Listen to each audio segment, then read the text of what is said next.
प्रिय बच्चों, आज आरोह भाग 1 के गद्य खंड का जो प्रथम पाठ मुंशी प्रेमचंद्र की एक प्रसिद्ध कहानी नमक का दारोगा है, वह कहानी हम आपके सामने लेकर के आए हुए हैं। तो बच्चों, मुंशी प्रेमचंद्र की कहानी नमक का दारोगा बहुत ही महत्वपूर्ण और रोचक कहानी है। सर्वप्रथम यदि मुंशी प्रेमचंद्र के विषय में हम बताएं तो बच्चों, इसके पहले के वीडियो में तो हम बता चुके हैं कि मुंशी प्रेमचंद्र का जन्म सन 1880 ईस्वी में वाराणसी के लम्हे नामक गांव में हुआ था। मुंशी प्रेमचंद्र जी की शिक्षा दीक्षा 10वीं तक हुई। उसके बाद इन्होंने बीए किया। बचपन में पारिवारिक स्थिति बहुत ठीक नहीं थी, आर्थिक स्थिति ठीक नहीं थी और इन्होंने सर्वप्रथम उर्दू में लेखन कार्य किया, लेकिन अंत में हिंदी में लिखने लगे। उर्दू में नवाब राय के नाम से लिखते थे और हिंदी क्षेत्र में इन्होंने प्रेमचंद्र के नाम से लिखना शुरू किया, लेकिन वास्तविक नाम धनपत राय था। तो ये 3 नाम मुंशी प्रेमचंद्र के थे। उर्दू में जब लेखन कार्य करते थे तो नवाब राय के नाम से, वास्तविक नाम धनपत राय था, और हिंदी साहित्य में जब लेखन कार्य किया इन्होंने तो मुंशी प्रेमचंद्र के नाम से लेखन कार्य किया। इन्हें उपन्यास सम्राट और कहानी सम्राट कहा जाता है, कलम का सिपाही भी कहा जाता है। हंस नाम की पत्रिका का संपादन भी इन्होंने काशी से शुरू किया था। तो इस प्रकार से एक पत्रकार के रूप में हम कह सकते हैं, कहानीकार, उपन्यासकार जैसे प्रसिद्ध लेखक थे मुंशी प्रेमचंद, जिनकी कहानियाँ बच्चों घर घर में माता पिता भी सुनाते हैं और पढ़ी जाती हैं। बड़ा ही रोचक विषय, ऐसी सरल सहज बोलचाल की भाषा का प्रयोग इन्होंने अपनी कहानियों में किया है कि हम सुनते और पढ़ते ही आसानी से सरलता से समझ जाते हैं। इनकी कुछ महत्वपूर्ण कहानियाँ हैं जिन्हें आपको अवश्य पढ़नी चाहिए। आप पूस की रात पढ़िए, मंत्र कहानी है। इसी प्रकार से एक कफन कहानी है, किस तरह से भूख को मिटाने के लिए घिसू क्या क्या करता है। इसी प्रकार से ठाकुर का कुआं एक कहानी है जो जातिगत ऊंच नीच भेदभावना पर आधारित है। और बड़ी ही रोचक कहानी का मैं नाम लेने जा रहा हूं बच्चों, हीरा और मोती, झूरी के 2 बैल।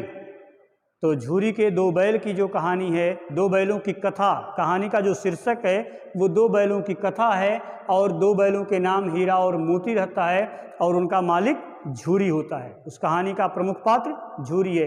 बड़ी ही रोचक कहानी है। लेकिन आज हम आप सभी लोगों के सामने एक कहानी नमक का दारोगा प्रस्तुत करेंगे। बच्चों, नमक का दारोगा कहानी के 2 प्रमुख पात्र हैं। एक तो मुंशी वंशीधर हैं। अगर प्रमुख पात्र की बात करें, मुंशी वंशीधर, और दूसरे हैं पंडित आलोपी दीन। और एक पात्र हैं, पात्र का नाम आपको जानना बहुत जरूरी है, इसके बाद आप कहानियां अच्छी तरह से समझ पाएंगे। तीसरे हैं वृद्ध मुंशी। तो ये इस कहानी के प्रमुख पात्र हैं। सर्वप्रथम अगर पूरी कहानी में सबसे बड़ी भूमिका और आधार जो है वह मुंशी वंशीधर है। यह इस कहानी के नायक हैं। और पंडित आलोपी दीन इस कहानी में खलनायक की भूमिका में आप कह सकते हैं, यह भी प्रमुख पात्र हैं। वृद्ध मुंशी जो है यह मुंशी वंशीधर के पिता थे। वृद्ध मुंशी वंशीधर के पिता थे। पूरी कहानी विशेष रूप से देखा जाए तो मुंशी वंशीधर और पंडित आलोपी दीन के ही इर्द गिर्द घूमती है। अगर हम कहानी की विषय वस्तु पर देखें तो इस कहानी में आदर्शवाद और यथार्थवाद है। यह भी कह सकते हैं कि यह कहानी आदर्शोन्मुख है। हमारे समाज में जो आदर्श होते हैं, हमारे माता पिता के द्वारा, हमारे गुरु के द्वारा जो आदर्श मिलता है कि आप ऐसे करें, आप ऐसे बोलें, ऐसे रहें, सत्य बोलें, कर्तव्यनिष्ठ रहें, तो इस प्रकार के विचार इस कहानी में हैं। और यथार्थ का तात्पर्य है समाज में जो कुछ हो रहा था, जो सच्चाई थी, उसको मुंशी प्रेमचंद्र जी ने अपनी कहानी का आधार बनाया।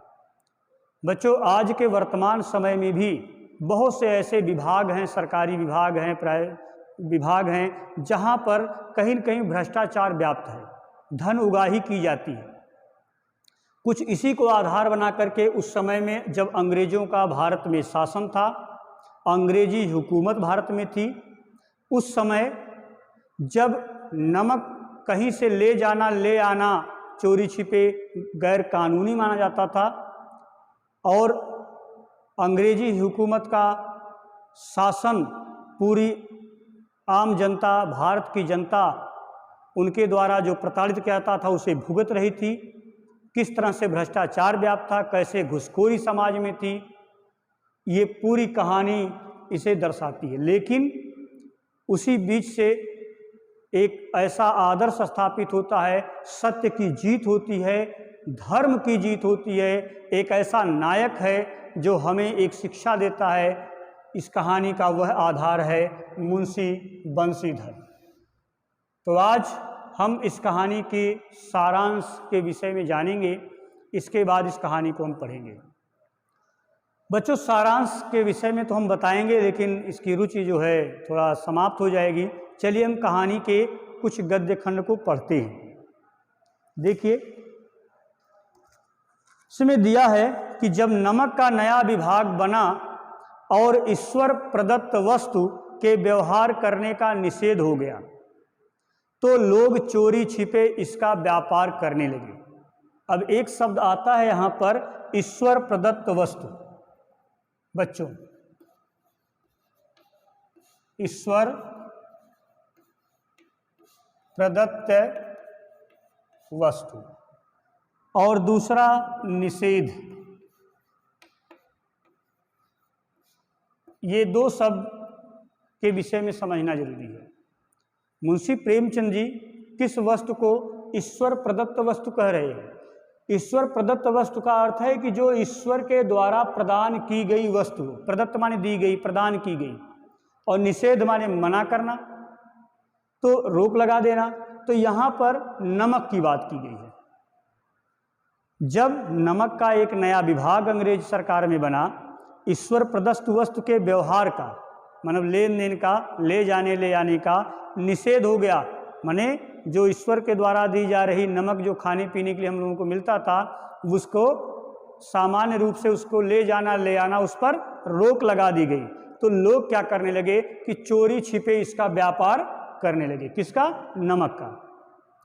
अनेक प्रकार के छल प्रपंचों का सूत्रपात हुआ। सूत्रपात का अर्थ है जन्म लेना, उत्पन्न होना या शुरू होना।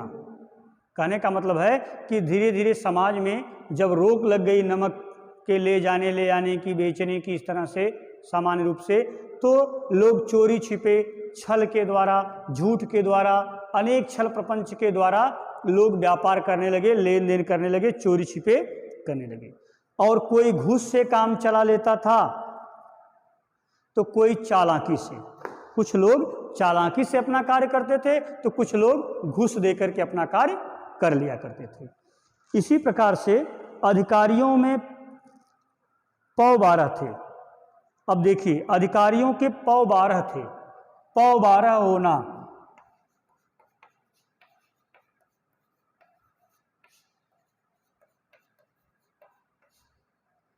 पौ 12 एक मुहावरा है। अधिकारियों के पौ 12 थे, मतलब अधिकारियों को इसका खूब लाभ मिल रहा था।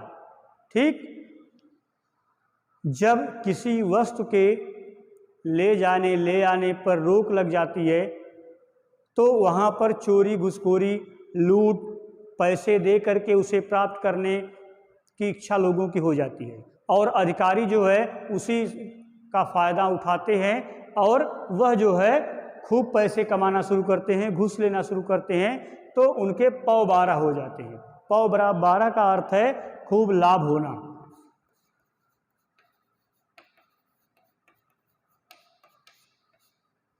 तो पौ 12 होना अर्थात खूब लाभ होना, फायदा होना। यदि इसी प्रकार से हम देखें तो पटवारी गिरी का सर्वसम्मानित पद छोड़कर, बच्चों पटवारी गिरी क्या है? पटवारी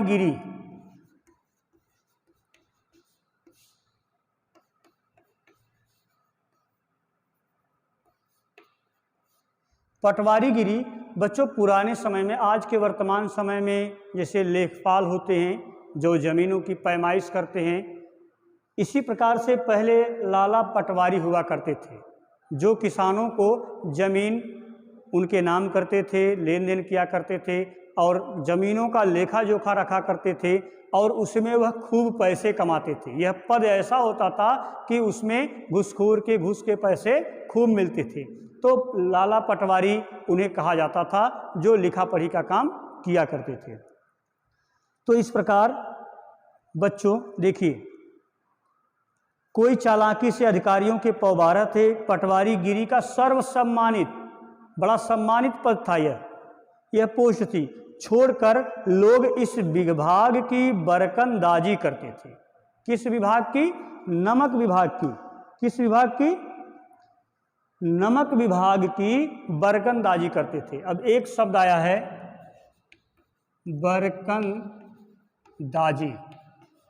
तो बच्चों बरकंदाजी का अर्थ अगर देखा जाए तो यहाँ पर किसी के पीछे बंदूक लेकर चलने वाला, यह भी कर सकते हैं, या चौकीदार। बरकंदाजी का जो शब्द है, बंदूक लेकर चलने वाला सिपाही या चौकीदार। तो नमक का जो विभाग बना, नमक के विभाग पर जो दरोगा के पद पर रखा जाता था, यह बड़ा ही खूब ऊपरी आमदनी कमाने का जरिया था, घूस लेने का बड़ा अच्छा यह पद था। तो बड़े बड़े लोग लाला पटवारी जैसे पद को छोड़ करके लोग चाहते थे कि नमक का दरोगा का पद हमें मिल जाए, क्योंकि यहाँ पर ऊपरी आमदनी खूब है। बच्चों ये समाज की एक सोच बन जाती है लोगों की कि बिना मेहनत के ऊपरी आमदनी से खूब हम पैसे कमा करके जल्दी से जल्दी धनी बन जाएं। तो आप कहानी पूरी सुनेंगे, सर्वप्रथम पहले कुछ शब्दों के अर्थ भी देखते जाइए और कहानी आगे हम देखते हैं, पढ़ते हैं। तो बच्चों इसी प्रकार से यदि कहानी के विषय में देखा जाए तो कोई चालाकी से अधिकारियों के पौ 12 थे। पटवारी गिरी का सर्वसम्मानित पद छोड़कर लोग इस विभाग की बरकंदाजी करते थे। इसके दरोगा पद के लिए तो वकीलों का भी जी ललचाता था, क्योंकि वकीलों को भी इसका पद में खूब पैसा होता है, खूब लाभ होता है, लेकिन वकीलों का भी जी ललचाता था। इच्छा होती थी कि काश नमक का दरोगा का पद मिल जाता तो इस विभाग में उनकी कमाई खूब हो जाती। तो पटवारी, वकील जैसे पद पर बैठे हुए लोग भी जहां उनको ऊपरी आमदनी हो रही थी, पैसे मिल रहे थे, वह इस विभाग को चाहते थे। आगे, यह वह समय था जब अंग्रेजी शिक्षा और ईसाई मत को लोग एक ही वस्तु समझते थे। फारसी का प्राबल्य था।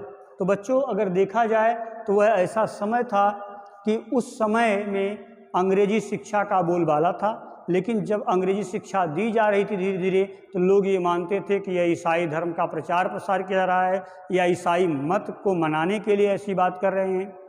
उस समय में फारसी भाषा बोली जाती थी, फारसी भाषा में लिखा जाता था, तो फारसी भाषा की प्रबलता थी उस समय समाज में। आगे, प्रेम की कथाएं और श्रृंगार रस के काव्य पढ़कर फारसीदार लोग सर्वोच्च पदों पर नियुक्त हो जाया करते थे। कुछ फारसी की जानकारी रखते थे लोग, कुछ प्रेम प्रसंग की कहानियां पढ़ लेते थे, कुछ श्रृंगार रस की, कुछ कविताएं पढ़ करके लोग जो है बड़े बड़े पदों पर नियुक्त हो जाते थे। मुंशी बंसीधर जो कि इस कहानी के नायक हैं, मुंशी बंसीधर भी जुलेखा की विरह कथा समाप्त करके मजनू और फरहाद के प्रेम वृतांत को नल और नील की लड़ाई और अमेरिका के आविष्कार से अधिक महत्व की बातें समझते हुए रोजगार की खोज में निकले। उनके पिता एक अनुभवी पुरुष थे। जिस समय मुंशी बंसीधर पढ़ने लिखने के बाद नौकरी की तलाश में जाने लगे तो मुंशी प्रेमचंद क्षमा करिएगा बच्चों, मुंशी बंशीधर के पिता वृद्ध मुंशी ने उन्हें समझाया। क्या समझाया? उन्होंने कहा कि बेटा, घर की दुर्दशा देख रहे हो, दुर्दशा माने घर की खराब स्थिति है, ऋण के बोझ से दबे हुए हैं, अर्थात घर में कर्ज भी बहुत है, लोगों का हमने पैसे लिया है, वह कर्ज भी है, लड़कियां हैं, वह घास फूस की तरह बढ़ती चली जाती हैं। बच्चों, वह ऐसा समाज था, हो सकता है कि उस समय लड़कियों का इतना सम्मान नहीं था, ऐसी शिक्षा नहीं थी, समाज में ये शिक्षा व्याप्त थी, लोग लड़कियों का शादी विवाह एक बोझ समझा करते थे।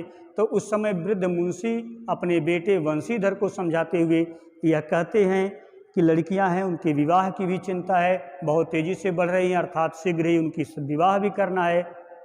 और देखिए, मैं कगारे पर का वृक्ष हो रहा हूँ, न मालूम कब गिर पड़ूँ। यह बात किसने कहा?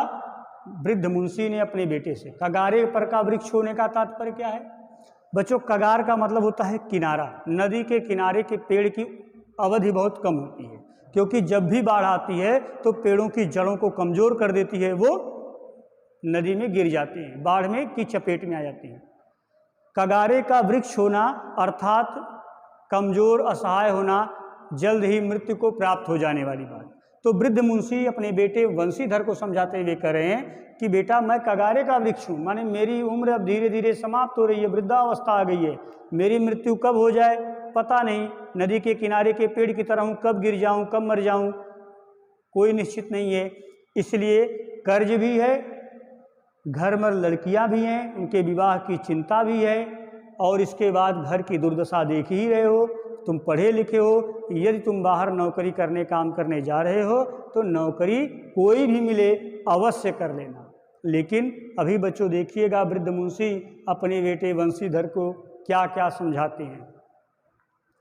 चलिए सुनिए। न मालूम कब गिर पड़ूं, अब तुम ही घर के मालिक मुख्तार हो। मालिक होना, वैसे मुख्तार जो है वकील से जो छोटी पदवी होती है वो मुख्तार होती है। एक तरह से यहाँ पर वृद्ध मुंशी ने अपने बेटे बंशीधर को कहा कि अब तुम ही घर के मालिक हो, तुम ही घर को चलाओ या तुम नौकरी करो। नौकरी में वहदे की ओर ध्यान मत देना। बच्चों, एक शब्द आया है वहदा। वहदे का मतलब होता है पद या पोस्ट।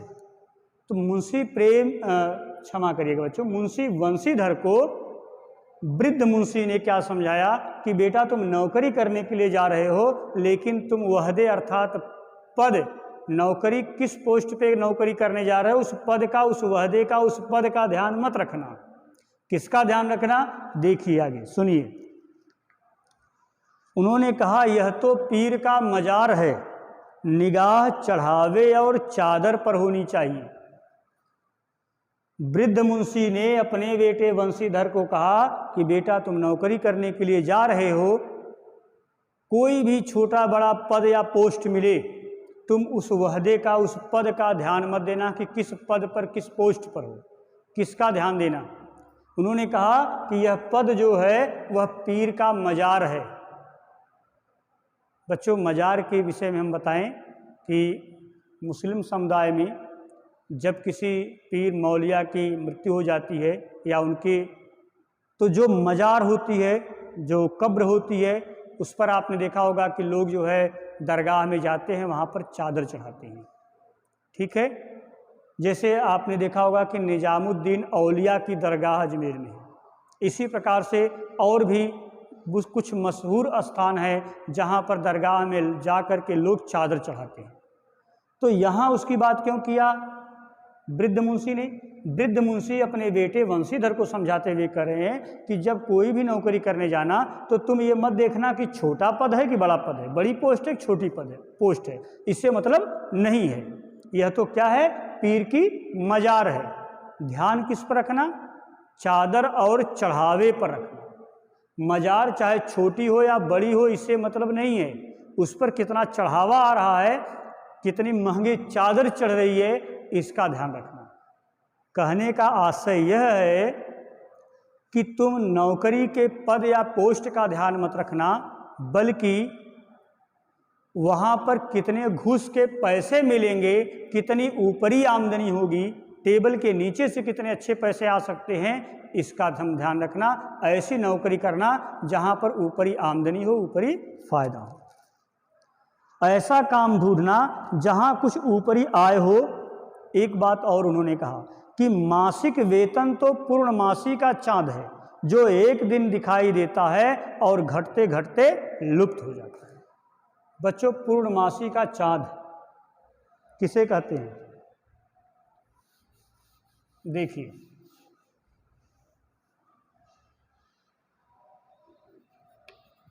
इसे लिख देते हैं नमक का दरोगा।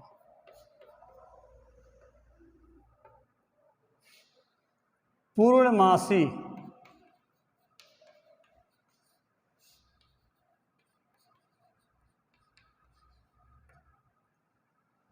वृद्ध मुंशी ने बंशीधर अपने बेटे से कहा कि बेटा, जो मासिक आय होती है, जो महीने की सैलरी होती है, वह पूर्णमासी का चाँद है।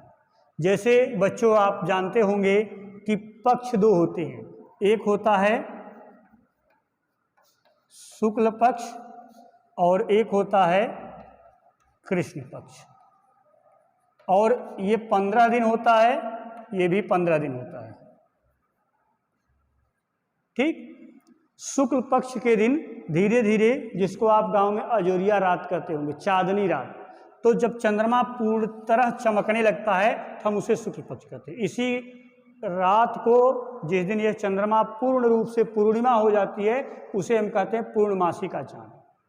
उस दिन प्रकाश, रात्र के समय में चंद्रमा का प्रकाश सबसे ज़्यादा धरती पर आता है, चमकता है। तो वृद्ध मुंशी ने बंशीधर से कहा कि बेटा, जो सैलरी महीने की आती है वो एक दिन दिखाई देती है। कैसे? जैसे पूर्णमासी का चंद्रमा एक दिन खूब उजाला हो जाता है, उसके बाद धीरे धीरे घटना शुरू हो जाता है और अंत में कृष्ण पक्ष अर्थात अमावस्या काली रात आ जाती है। तो उसी तरह सैलरी है, एक दिन सैलरी आएगी, खूब पैसा दिखाई देगा, लेकिन धीरे धीरे खत्म हो जाएगा। लेकिन जो ऊपरी आमदनी रोज की रोज आती रहेगी, वो क्या है? वह बहता हुआ स्रोत है, वह पानी की एक धारा है जो रोज बहती रहेगी, कभी समाप्त होती नहीं रहेगी। कहने का मतलब यह है कि वृद्ध मुंशी अपने बेटे बंशीधर को ये शिक्षा दे रहे हैं कि ऐसा पद, ऐसी पोस्ट पे नौकरी करना जहां घूस मिलती हो, ऊपरी आमदनी होती हो, ऊपरी फायदा होता हो। तो बच्चों, इस प्रकार हम जो है एक गद्यांश की बात कर चुके हैं। हमने आपको कहानी के विषय में बताया, मुंशी प्रेमचंद के विषय में बताया, आदर्शवाद और यथार्थवाद के विषय में बताया, पटवारी गिरी, बरकंदाजी, वहदा, शुक्ल पक्ष कृष्ण पक्ष के विषय में बताया, पूर्णमासी के चांद के विषय में बताया। वैसे कुछ उर्दू के शब्दों का भी प्रयोग हुआ है, जैसे बरकंदाजी है, वहदा है, तो इस तरह के शब्द का भी प्रयोग किया गया है। संस्कृत निशब्द तत्सम का भी है, निषेध है, ईश्वर प्रदत्त वस्तु का भी प्रयोग किया गया है। इसके आगे का गद्यांश हम आपको बताएंगे और समझाएंगे। तब के लिए धन्यवाद।